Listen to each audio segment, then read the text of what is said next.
Se um único desses animais tivesse sobrevivido até hoje, a humanidade provavelmente não existiria.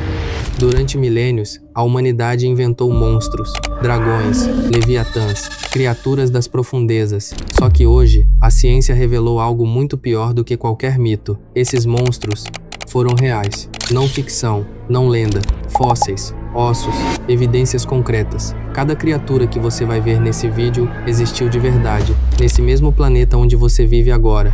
E algumas delas eram tão absurdas que até os cientistas não acreditaram de cara. Bora começar, e já vai deixando o like agora, você vai agradecer no final. Vamos começar com um animal que, quando foi apresentado numa conferência científica, fez a sala inteira rir, não de nervoso, de incredulidade pura, porque o que estava desenhado naquele quadro parecia ter saído de um pesadelo alienígena. 5 olhos, uma tromba longa e flexível na frente do corpo, uma cauda em formato de leque, e um corpo que ninguém conseguia encaixar em nenhuma categoria conhecida. Esse animal se chama Opabinia, e ele viveu há mais de 500 milhões de anos, num período chamado Cambriano, quando a vida estava literalmente testando tudo para saber o que era biologicamente possível. A tromba servia para capturar presas no fundo do mar e levar até a boca, que ficava embaixo do corpo. Os 5 olhos provavelmente davam uma percepção de movimento em quase 360 graus. O mais assustador não é o tamanho, é o que ele representa.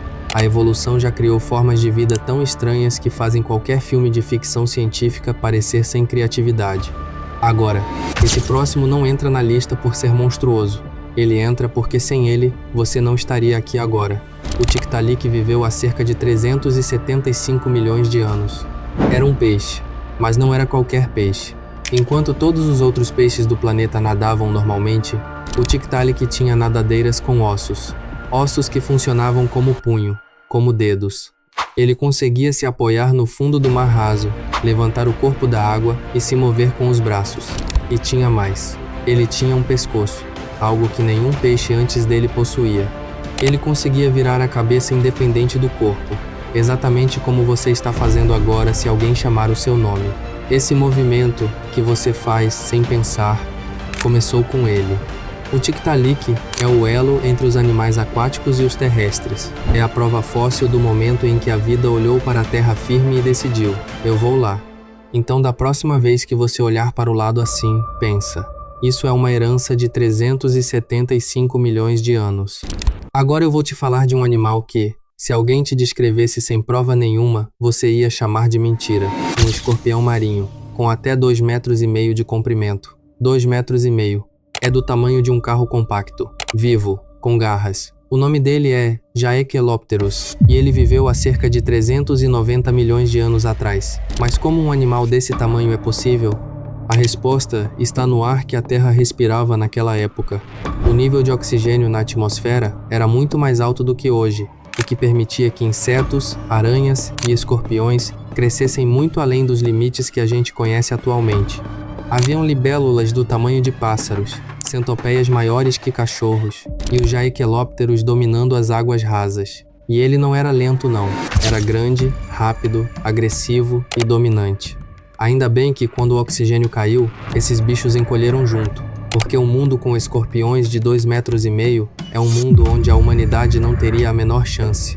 Existe uma lógica de sobrevivência na natureza. Se um predador aquático te perseguir, você vai para a terra. Se um predador terrestre te perseguir, você vai para a água. Essa lógica existe porque nenhum predador domina os dois ambientes ao mesmo tempo. Nenhum, exceto o Notosaurus. Esse réptil viveu antes dos dinossauros, no período Triássico, e tinha uma estrutura corporal única. Ele era tão eficiente na água quanto na terra firme. Caçava em mar raso, descansava na praia. Voltava para a água quando queria. Isso significa que, contra ele, não existia rota de fuga. Você saía da água e ele também saía, atrás de você. Você voltava e ele estava esperando. Os fósseis mostram claramente essa adaptação dupla. Era um predador sem zona segura. E o mais assustador, ele sabia disso. Existem 2 tipos de predadores na natureza, os que perseguem e os que esperam. O Pterigotus era do segundo tipo, e era muito mais aterrorizante por isso. Com até 2,5 metros de comprimento, esse escorpião aquático gigante não caçava em perseguição aberta. Ele ficava parado, imóvel, quase invisível em ambientes rasos, esperando o momento exato. A presa estava tranquila, nenhum sinal de perigo, nenhum movimento. E então, em menos de um segundo, o ataque. Os estudos com base em fósseis mostram que um ataque bem-sucedido do Pterigothus era praticamente fatal. Ele usava o ambiente raso como vantagem. As presas achavam que estavam no lugar mais seguro do mar. E esse era exatamente o erro que ele precisava que elas cometessem. Todo mundo conhece o megalodonte, o tubarão gigante, lendário, que todo mundo já ouviu falar. Mas hoje, a gente vai falar de um parente muito menos famoso e muito mais intrigante, o Stetacanthus. Por fora, parecia um tubarão normal, até você olhar para a barbatana dorsal. Em vez de uma barbatana comum, esse animal tinha uma estrutura em formato de bigorna, coberta de estruturas que pareciam dentes pequenos. E até hoje, a ciência não sabe para que servia aquilo. Seria para atrair fêmeas? Para intimidar predadores? Uma combinação das duas coisas? Ninguém sabe. O que a gente sabe é que essa barbatana funcionou por milhões de anos. Então, por mais estranha que pareça, naquele contexto ela fazia todo o sentido do mundo. E isso revela algo fascinante. A natureza às vezes cria soluções que a gente não consegue nem interpretar.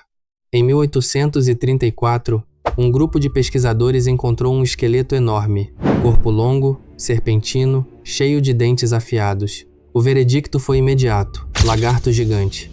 Por isso o nome termina em saurus, que significa lagarto. O problema? Aquilo não era lagarto nenhum, era um mamífero, um ancestral direto das baleias modernas. Só que completamente diferente de qualquer baleia que você já viu. O Basilosaurus tinha dentes afiados, comportamento predatório, ocupava o topo da cadeia alimentar dos oceanos e chegava a mais de 18 metros de comprimento. Enquanto as baleias de hoje filtram água e comem krill tranquilamente, esse ancestral rasgava suas presas com dentes que pareciam serras vivas.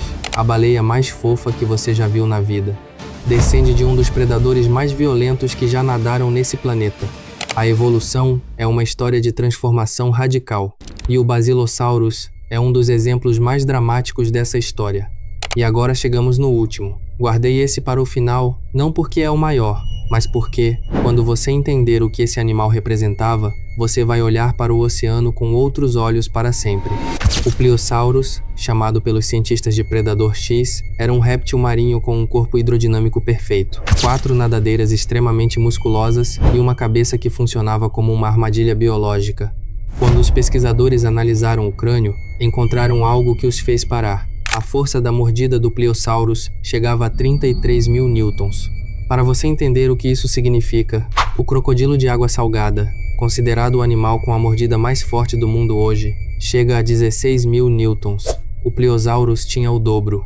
Com essa força, ele conseguia esmagar qualquer estrutura óssea, qualquer casco, qualquer coisa que tentasse resistir em uma única mordida. Ele não era predador de oportunidade, ele não esperava. Ele era o evento mais temido de qualquer oceano histórico. Não estava no topo da cadeia alimentar. Ele era a cadeia alimentar inteira. Então agora que você conheceu essas 8 criaturas, pensa comigo. Todo animal que você considera assustador hoje, tubarão, crocodilo, cobra, é uma versão domesticada do que esse planeta já produziu. A Terra não foi sempre esse lugar habitável onde a gente toma café e reclama do trabalho. Por milhões de anos, esse planeta foi o lar de criaturas que tornavam a sobrevivência impossível para tudo ao redor. E a vida continuou mesmo assim. A pergunta que fica é: que outras criaturas a ciência ainda não descobriu? O que mais está escondido embaixo de camadas de rocha esperando ser encontrado? Me conta nos comentários qual dessas criaturas te impressionou mais. E se você quer mais vídeos assim, se inscreve no canal e deixa o like. Isso ajuda demais a gente a continuar trazendo conteúdo desse nível. Valeu e até o próximo!